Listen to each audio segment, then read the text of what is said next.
Now, is this weapon worth 50 legendary Respawnite? Watch all the way to the end and find out.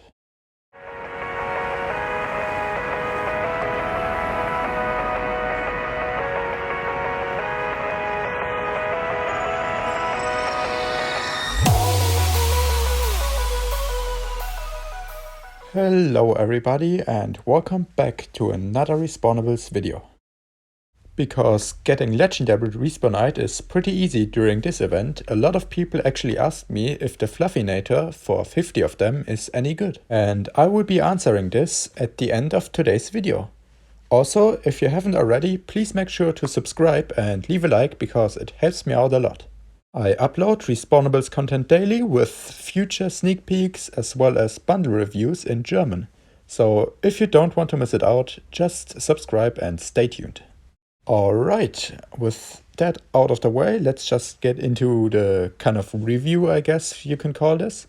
But it's more like an event guide, event progress guide, because this weapon can be really useful if you try to complete this event fast. I already showed you my mastery tree as well as the gear I'm using for today's video.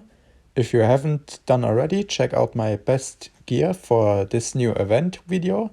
It covers a lot of different ways you can try to beat this event as fast as possible. And this one I'm using right now is the best for it. If you don't know how the Fluffynator works, I just show it in the background. You basically can stun your enemies if you hit your shots. And while they are stunned, they can't move fast and they can't shoot you. So it's basically a one hit whenever you touch your enemies with it. The shots can also bounce off walls or the ground, making it a unique weapon in that kind of way. Because you can actually shoot your enemies around corners if you do it right. I'm just showing you what I mean right now. I basically got 100 legendary Respawnites during this event. And it's been like 5 days. So I guess it's pretty easy to come across them during this event. So let's just hop into multiplayer, shall we? There we go, we found a lobby and you can just watch at the background video and I will discuss how this weapon works, what its benefits are, what its weaknesses are, and some strategy guide you can apply to get the most out of it. Already, this is not the best example. I recommend you use this weapon in close quarter like headquarters or sandtown, because in open maps like this, your shots are pretty hard to hit. The shots out of this weapon, which are unicorns with a hard trail, so it's pretty weird, don't travel straight. They have a slight curvature towards them and they don't leave the barrel of your gun in the middle. So if you're aiming at enemies directly, you won't actually hit. The travel speed is also pretty low, so you need to account for your enemy's movement and aim a bit ahead. In 1v1 situations, it's a pretty strong weapon, but if there are multiple enemies, you can't really deal with them all because your damage is not high enough to finish all of them off at the same time. Even if you manage to stun more than one enemy at a time, the effect will run out before you can actually kill them. So it's best to concentrate on one enemy at a time. As you saw right there, an explosive shotgun user switched to the Fluffynator, giving us proof that this weapon is truly annoying and good for this event because obviously it's working against him. Still, how well this weapon works out is determined by your lobby and the players in it. As you can see, this player actually doesn't get affected by the stun, and that's not hacks, that's just his pet. The Fluffynator can't really deal with players that nerf the stun effect because that's all the weapon relies on. Its damage is pretty low and the fire rate and reload time is too, so if your enemies doesn't get stunned, it's basically the death of you.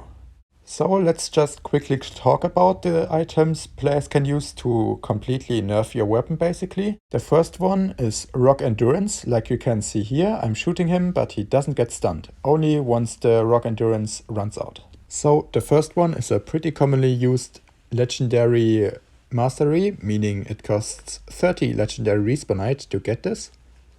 The second way to nerf this weapon is the Cora pad, which will protect your enemies from the stun.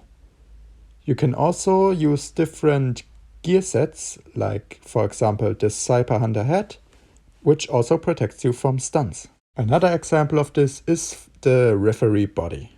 You can see that in the background everybody is slowly switching to these kind of pets, because this weapon is pretty annoying to deal with if you don't actually have them equipped. Once you get stunned by this weapon in a 1 versus 1 situation, you basically lost it, and that's why they all switch to the pet, because it's the easiest to access. It only costs some rare respawnite, I think.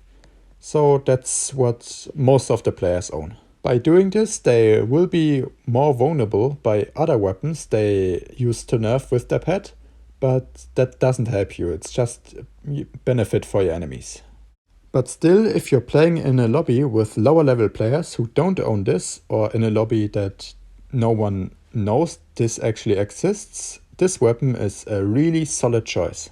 The moment you see your enemy, you can make them stunned, and after that they are pretty easy kill, they can't do anything about it. So is this the best weapon for completing the event?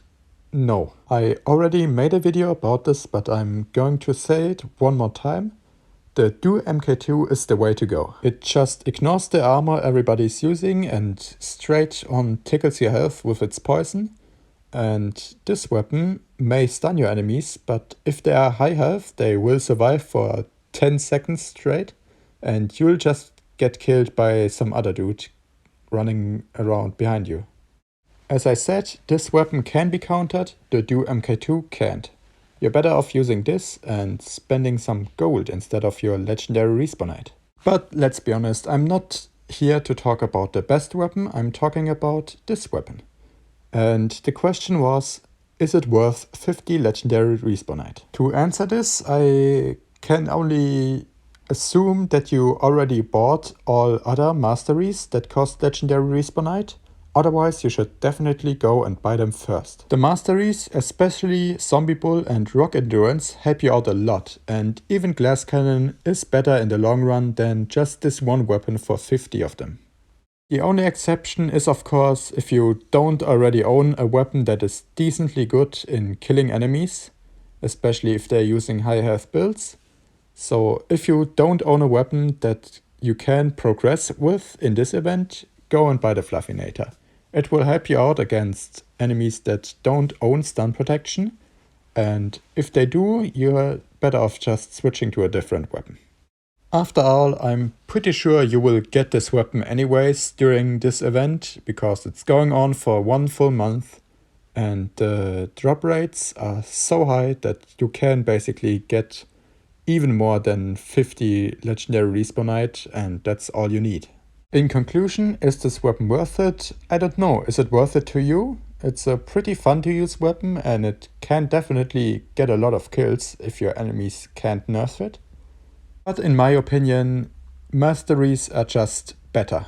If you already own them, sure, go ahead. There's no other way to spend legendary respawnites in the game currently, so you might as well spend them on this weapon. Just don't worry about future masteries coming out, because you will get a lot during this event anyways, and if you already at 50, why not spend them and get some back? The event is still going on for 3 full weeks. I'm also pretty sure that sooner or later you will just buy this weapon anyways if you don't get it for free during some event or bundle, because you will at some point end up like I and most of the other players ended up, with just 200 and even more than that legendary respawnite without a way to actually spend them. Alright, with the question everybody wondered out of the way, let's just talk about strategy a bit before we end this video. I already said this in the beginning, but I will say it again because this gameplay doesn't really represent the full strength of this weapon. You will, and that's without a doubt, get better scores whenever you use it in closer combat or corner-based maps. And you can actually buff this weapon by a lot, given that it's a launcher and magical type. So most of the time you will actually be able to 3 or 4 shot your enemies with it. Testing it in this event is kind of an extreme situation, because normally no one would use 80% nerfs against you anyways. As for gadgets, I recommend spotters or healing, since healing allows you to stay longer alive in a fight between you and someone that actually nerfs your weapon. And the spotters allow you to see your enemies around corners and maybe get some nice shots on them. The most useless gadget choice would be the stun grenades or any other gadget that is supposed to stun your enemies, because why would you? Your weapon does it for you. There's no need to. Grenades can work out pretty well because your enemies can't really run away from them if you manage to stun them. And if your damage from the weapon is a bit too low, you can just finish them off with a grenade just before their stun runs out. Some useful information for handling this weapon. The shots are pretty high for this weapon, so you need to aim slightly downwards to hit your enemies on the distance. To do that, the best way is to aim with the top of your crosshair. That's what I found out is working the best for me, so that's the only thing I recommend you doing. Also, you can get headshots with this weapon, so if your enemies don't get killed that fast and you manage to get close, just aim towards the head and you'll get double damage. Sometimes you can also manage to land a shot on the ground that it bounces up and down, and if an enemy walks into them, they will receive multiple ticks of damage. This is more of an exploit or glitch than an actual strategy because it's hard to pull it off. But something that is intended is the bouncing mechanic of the shots can actually bounce between multiple enemies. So if you get a lucky angle, or if you're just really good with this weapon, you can bounce one shot off of one enemy to another and stun both. I think though that it's pretty hard to do. I only pulled it off one time, so if you have any tips on that, let me know down in the comments. I really would like to improve with this weapon. Hey, and you did it. You made it all the way to the end of this video. Thank you for staying so long. I hope you enjoyed it. And if you did so, please leave a like and consider subscribing if you're not already. You can also tell me down in the comments that you are a new subscriber and I will reply to it and thank you for that. And now, with that all out of the way, have a beautiful day and we will see us tomorrow. Bye!